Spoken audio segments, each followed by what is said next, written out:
ભરૂચનું hostel ground શિખાઉ વાહન ચાલકોને લઈ અકસ્માતોનું હોટસ્પોટ બની રહ્યું છે।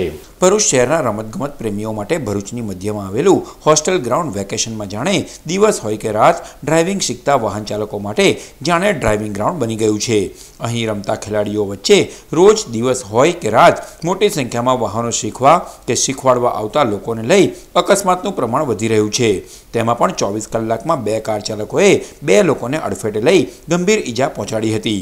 પહેલા અકસ્માતમાં નવ શીખ્યા વાહન ચાલકે પોતાના વાહનથી રાત્રે એક યુવતીને અને પશુને અડફેટે લઈ ઈજાઓ પહોંચાડી હતી, તો બીજા દિવસે બપોરે એક કાર ચાલકે તેની ગાડી ડીવાયએસપી કચેરીના ઓટલામાં ઘુસાડી દેતા બાઇકને નુકસાન કરવા સાથે જ એક વ્યક્તિને ઈજાઓ પણ પહોંચી હતી।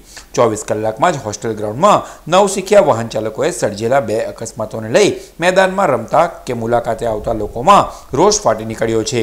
કોઈ મોટી ઘટના સર્જાય તે પહેલાં તંત્ર અહીં શરૂ થઈ ગયેલી જોખમી ડ્રાઇવિંગ ટ્રેનિંગને બંધ કરાવે તેમ લોકો ઈચ્છી રહ્યા છે।